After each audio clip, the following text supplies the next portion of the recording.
안녕하십니까. 2월 9일 수요일 말씀 묵상 함께 시작하겠습니다.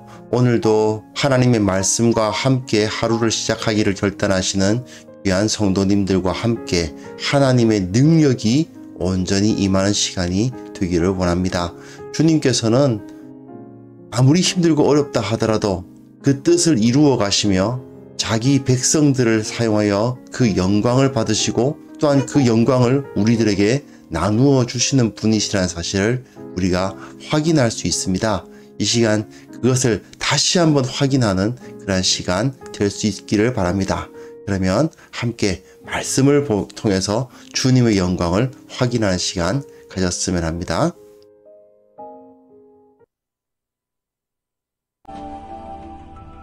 예루살렘에 있는 사도들이 사마리아도 하나님의 말씀을 받았다 함을 듣고 베드로와 요한을 보내매 그들이 내려가서 그들을 위하여 성령 받기를 기도하니 이는 아직 한 사람에게도 성령 내리신 일이 없고 오직 주 예수의 이름으로 세례만 받을 뿐이더라. 이에 두 사도가 그들에게 안수하며 성령을 받는지라. 시몬이 사도들의 안수로 성령 받는 것을 보고 돈을 들여 이르되 이 권능을 내게도 주어 누구든지 내가 안수하는 사람은 성령을 받게 하여 주소서. 베드로가 이르되 내가 하나님의 선물을 돈 주고 살 줄로 생각하였으니 내 은과 내가 함께 망할지어다. 하나님 앞에서 내 마음이 바르지 못하니 이 도에는 내가 관계도 없고 분깃될 것도 없느니라. 그러므로 너희 약함을 회개하고 주께 기도하라. 혹 마음에 품은 것을 사하여 주시리라.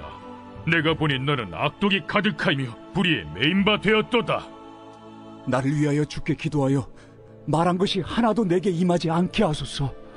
두 사도가 주의 말씀을 증언하여 말한 후 예루살렘으로 돌아갈새 사마리아인의 여러 마을에서 복음을 전하니라.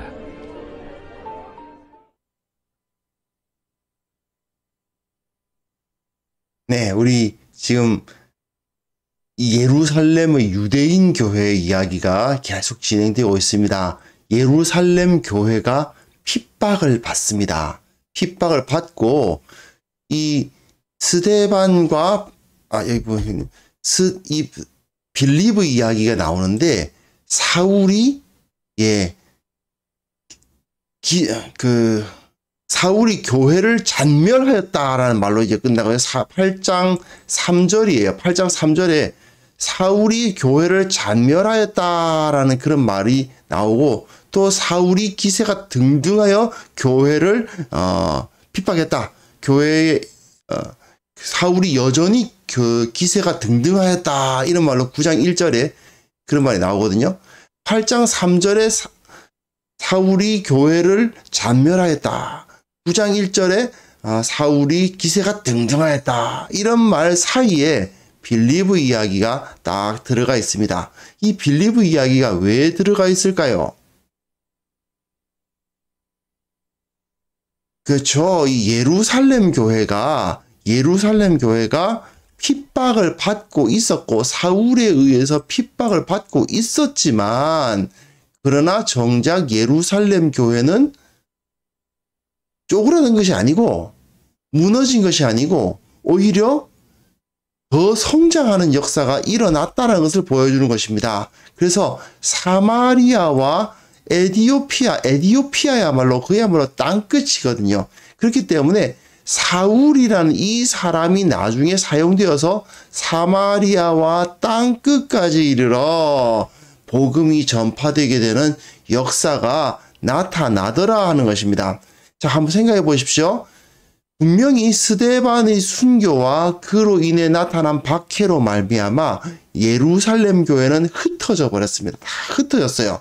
흩어졌다 이런 표현은 망했다 또는 인간이 죽으면 어떻게 됩니까?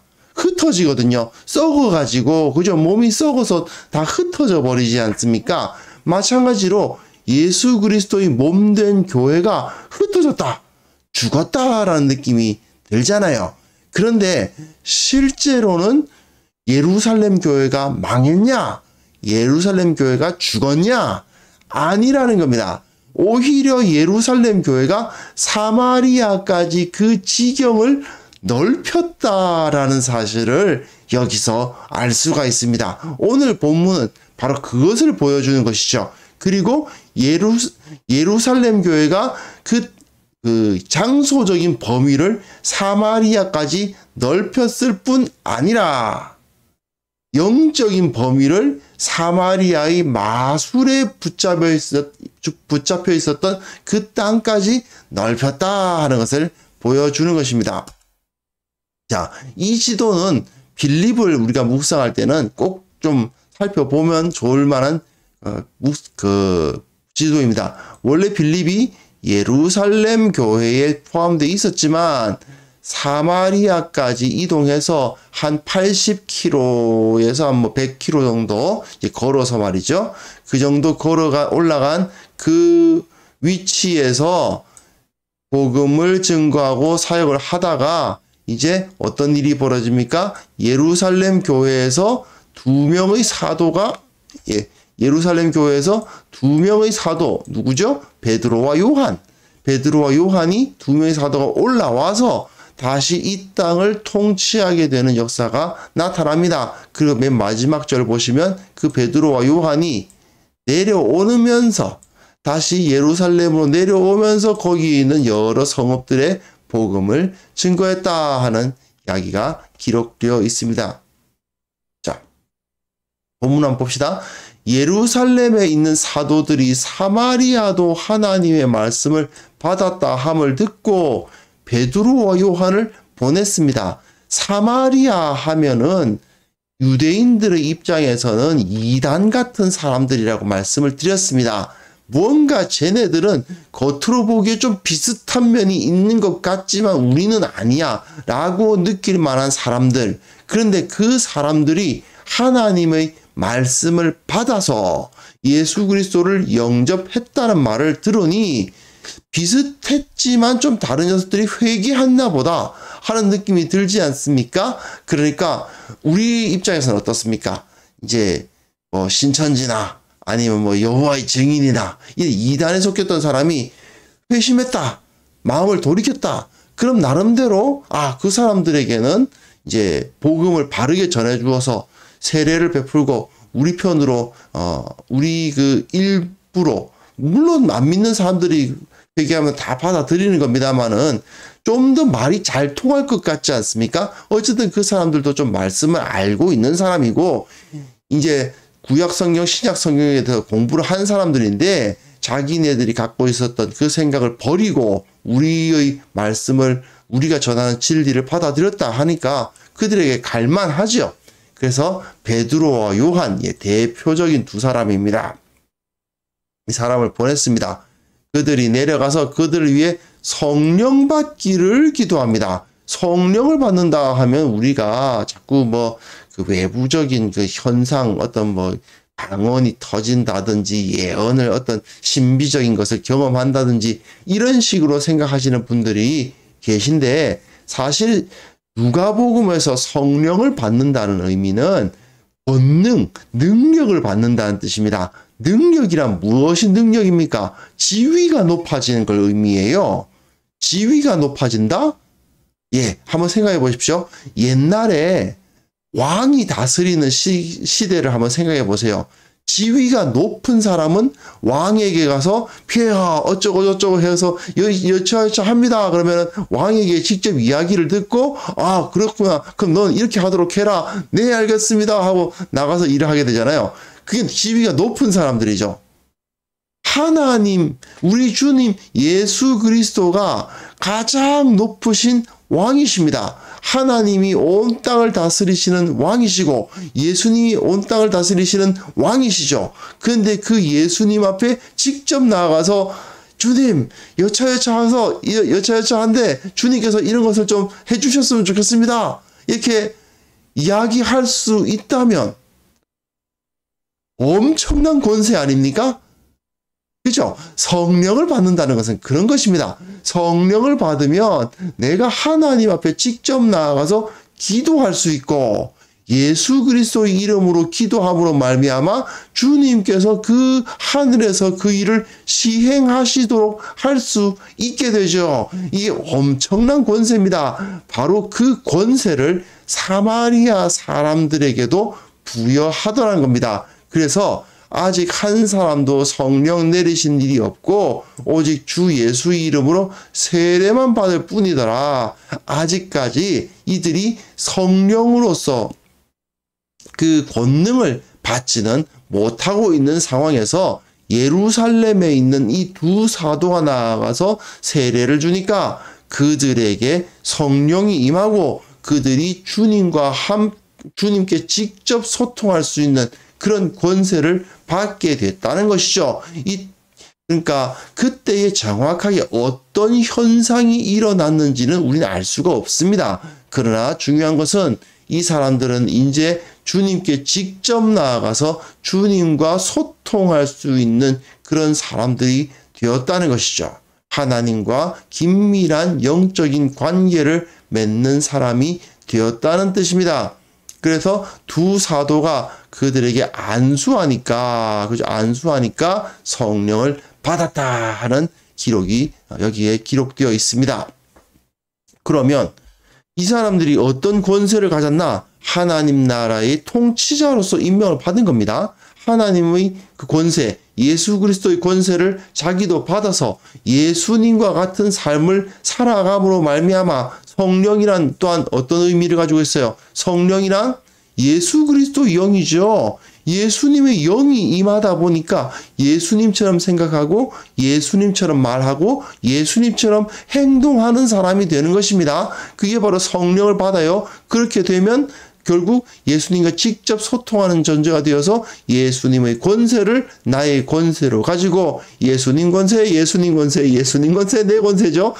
예수님 권세가 내 권세 아닙니까? 그 권세를 받게 되는데 그러한 놀라운 일을 딱 보니까 어떤 일이 벌어지느냐? 마술사 시몬이 사도들이 안수로 성령 받는 것을 보고 돈을 들여서 이 권능을 내게도 주어 누구든지 내가 안수하는 사람은 성령을 받게 하여 주소서 하니, 이거 진짜 엄청납니다. 돈을 딱 바치면서 나에게도 이 권세를 주십시오 이야기를 하는 겁니다. 빌립 집사가 세례를 줄 때는 이 사람들이 성령을 못 받았는데 이 사도들이 안수를 하니까 성령을 받네. 그런 걸 보고는 자기도 그런 지위를 얻고 싶다고 이야기하는 것입니다. 이게 세상에서는 매관매직을 해가지고 돈으로 어떤 지위를 살 수 있었던 시기거든요. 이 당시 대제사장도 그랬단 말입니다.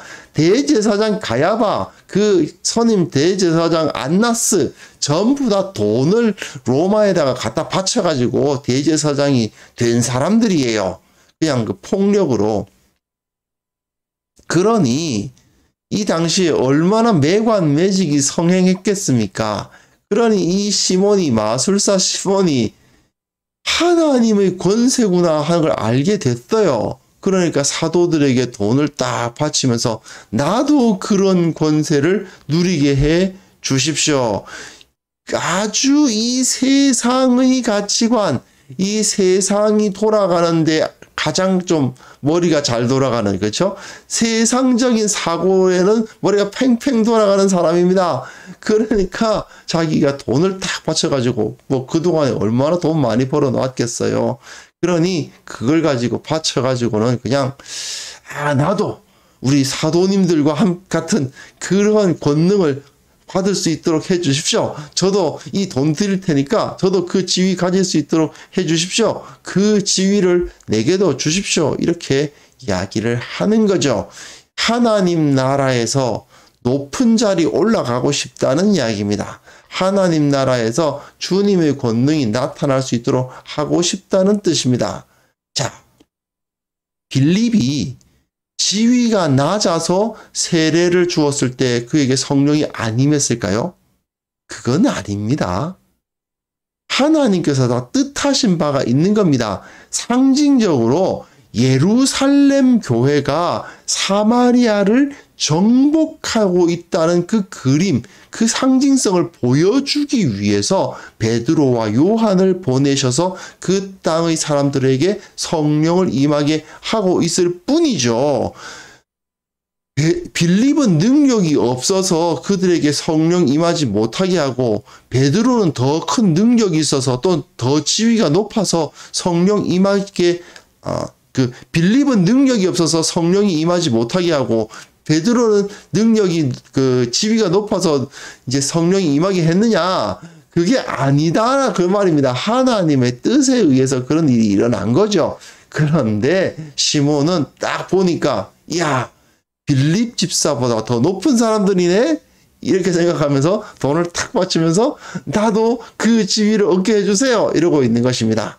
예, 굉장히 세상적인 가치관, 세상적인 사고방식이 꽉 차 있는 사람이면 틀림이 없습니다. 비록 세례를 받고 예수님 믿겠다고 했지만 세상적인 생각으로부터 완전히 벗어나지 못하고 있는 거죠.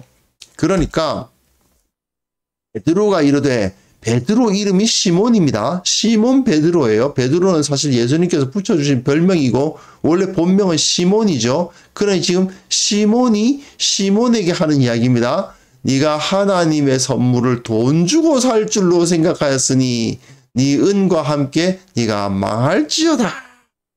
네. 현실을 한번 생각해 보십시오. 예루살렘 교회에 큰 박해가 일어났습니다. 베드로의 입장에서는 사실 돈이 있었을까요? 베드로, 요한이 막 그냥 재정적으로 풍족했을까요? 예, 거의 그렇게 생각할 수가 없습니다. 그걸 시몬도 마술사 시몬도 봤을 거예요. 보고는, 이야, 저 사람들한테 돈을 주면 상당히 잘 먹히겠다 하는 생각이 들지 않았을까 싶은데, 여하튼 돈으로 그 지위를 살려고 했지만 이 베드로는 정확하게 말하죠. 하나님의 선물은 돈 주고 살 줄로 생각할 수 없다. 그렇게 되면 너의 은과 네가 함께 망할지어다. 하나님 앞에서 내 마음이 바르지 못하니까 이 돈은 네가 관계도 없고 분깃될 것도 없다.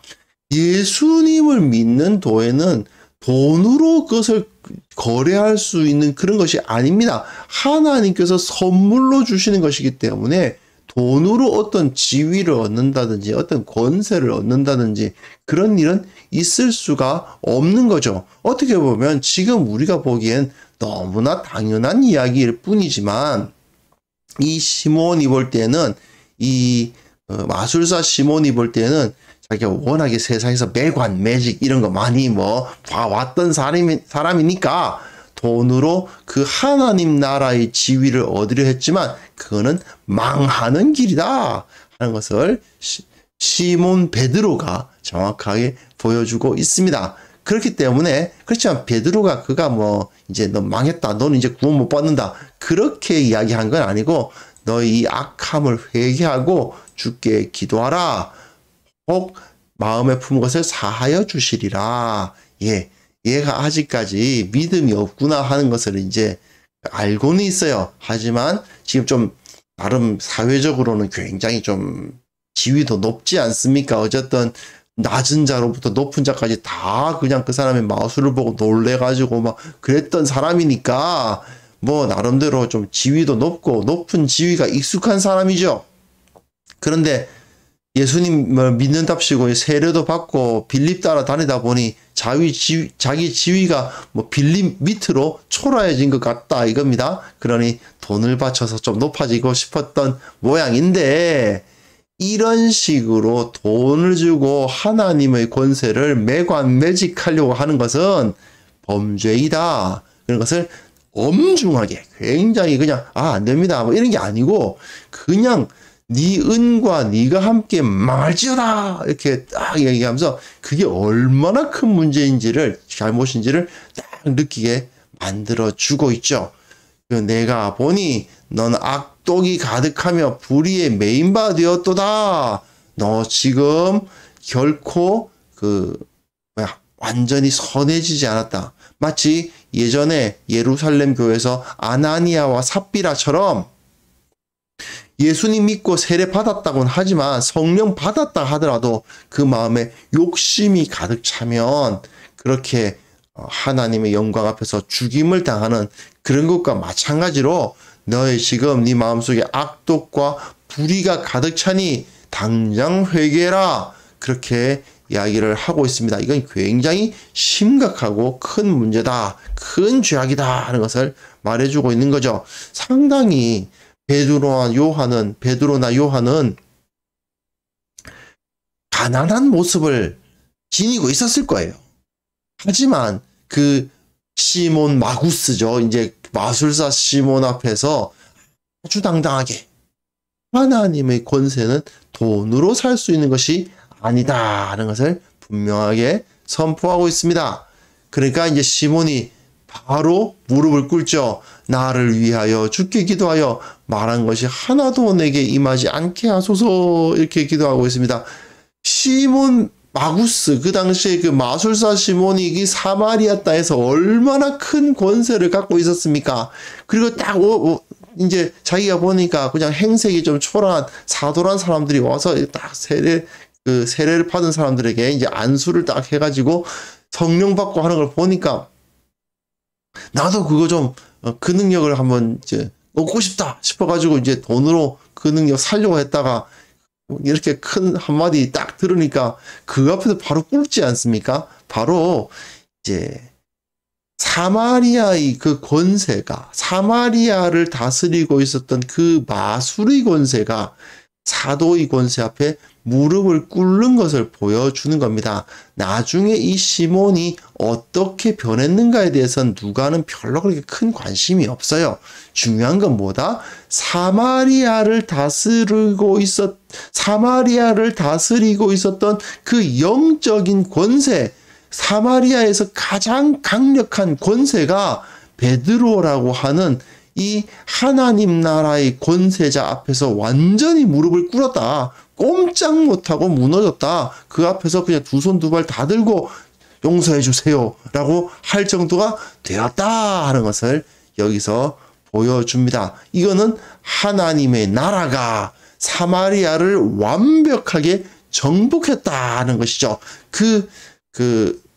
예를 들어서 뭐 여호수아 시대의 그 정복을 생각한다면 어느 성읍을 정복한 다음에 그 왕을 잡아다가 무릎을 꿇리지 않습니까? 그 마찬가지로 사마리아를 실질적으로 영적으로 다스리고 있던 이 시몬이란 자가 이 마술에 의해서 낮은 자로부터 높은 자까지 다 그분은 저 사람은 하나님의 권능을 가진 사람이야 라고 인정했던 그 시몬이 베드로 앞에 완전히 납작 엎드려서 무릎을 꿇고 용서해 주십시오 할 그러한 상황이 될 정도로 하나님의 나라가 사마리아를 완전히 정복했다. 그러니까 두 사도가 주의 말씀을 증언하여 말한 후 예루살렘으로 돌아갔다는 게 아니라 돌아가는 길에 그런 말입니다. 돌아가는 길에 사마리아에 있는 여러 마을에서 복음을 전하면서 한 마을 저 마을 만나면서 복음을 계속 전하면서 천천히 예루살렘으로 돌아갔다라고 이야기합니다. 이걸 통해서 예루살렘의 온 땅이 다 하나님의 나라가 되었다라는 말을 하면서 또 한 단락을 마치고 있는 거예요. 누가는 이게 복음 전했다, 뭐 하나님의 나라가 왕성했다, 말씀이 왕성했다 이런 표현을 가지고 단락을 나누잖아요. 그와 마찬가지 그런 것처럼 여기서도 여러 마을에서 복음이 전파되었다라는 이야기를 하면서 이제 사마리아에 대한 이야기를 마치고 있습니다. 자, 사마리아의 마술사 시몬이 복음을 듣고 세례를 받고 또 베드로의 꾸짖음을 듣고 결국 뭐 앞에 머리를 조아리면서 용서해 주세요 뭐 이런 모습을 보이는 이유는 결국 복음의 권세가 마술의 권세, 그 당시 다른 영적인 권세를 다 누르고 뭐 종교의 권세, 돈의 권세, 그렇죠? 그러니까 마술의 권세, 그 당시 어떤 신비적인 종교, 신비적 종교의 권세, 그 돈을 바쳤는데 그 돈보다 더 강력한 돈의 권세를 다 정복했다는 것을 보여주는 것입니다. 근데 한번 지금 생각해 보십시오. 지금 우리 눈에 볼 때 이 세상은 어떤 권세가 가장 강력해 보입니까? 제가 보기엔 현대는 돈의 권세가 가장 강력한 것 같습니다. 이 세상은 지금 돈의 권세에 지배당하고 있다고 볼 수 있는데요. 그러나 우리는 하나님 나라에 속한 사람들 아닙니까? 하나님 나라에 속한 사람들로서 돈의 권세 앞에 굴복하는 사람들이 아니죠. 돈을 써서는 안 된다는 뜻이 아니고요. 돈 앞에 무릎 꿇고 돈 앞에 모든 것이 다 될 수 있도록 하는 그런 일은 있을 수 없다는 겁니다. 우리는 돈의 권세를 정복하는 사람들이지 돈의 권세 앞에 무릎을 꿇는 사람들이 아닙니다. 그런데 문제는 사실 현실적으로 봤을 때 현대 그리스도인들 중에서 말입니다. 술사 시몬 같은 생각을 하시는 분들이 가끔 있어요. 무슨 소리냐? 하나님 나라의 권세를 돈으로 살 수 있는 것처럼 생각하시는 분들이 있다는 겁니다. 안 되죠? 안 되는데 그런 경우가 있습니다. 교회에서 그런 게 아니라고 말씀을 하고 있으니까 그래서 그런 거 아니긴 합니다만은 아닌 것이어야 합니다만은 돈으로 직분을 사는 것이나 다름없는 모습을 보일 때가 있어요. 이 참 문제입니다.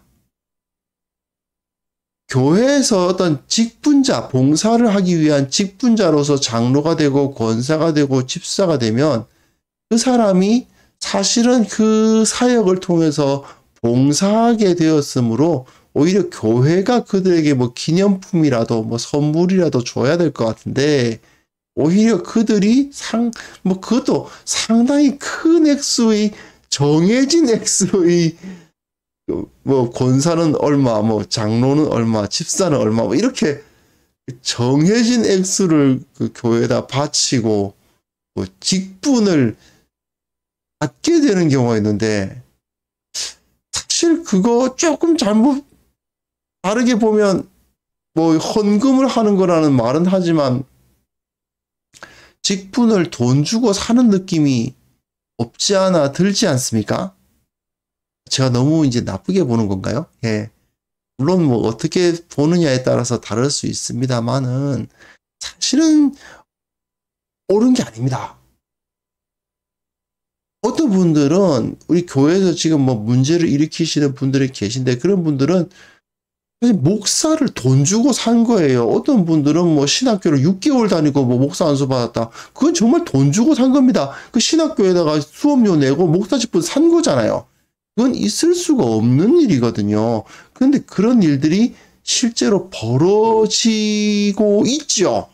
그러니 교회가 돈의 권세에 무릎을 꿇었다고 말할 수밖에 없는 것 아니겠습니까? 교회는 그런 일을 생각해서는 안 되는 거죠. 하나님의 은사를 하나님의 말씀을 돈을 주고 살 것으로 생각했으니 너희의 은과 함께 네가 망할지어다 이런 말을 듣게 되어 있는 것입니다. 우리는 절대로 이런 행태를 보여서는 안 됩니다. 우리는 돈의 권세를 지배하는 사람들이지 돈의 권세 앞에 무릎을 꿇을 수 없다는 것을 이 시간 다시 한번 확인할 수 있었으면 좋겠습니다. 혹시 우리가 이 돈의 권세 앞에 지금 연약해져 있지는 않은지 그 앞에서 하나님께서 기뻐하시지 않을 만한 일을 그 돈의 권세 때문에 그 돈이 시키는 일 때문에 내가 행하고 있지는 않은지 점검해 보시고 그리고 이 교회를 위해서 특별히 돈의 권세보다도 하나님의 권세가 훨씬 더 강하다는 사실을 온전히 알고 실제로 그렇게 실천하는 그러한 교회가 될 수 있도록 내가 섬기는 교회를 위해서도 기도할 수 있었으면 좋겠습니다. 함께 기도하겠습니다.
하나님 아버지, 이 세상은 황금 만능주의에 의해서 지배되고 있지만 거룩한 교회는 결코 그것에 무너지지 않도록 도와주시기를 원합니다.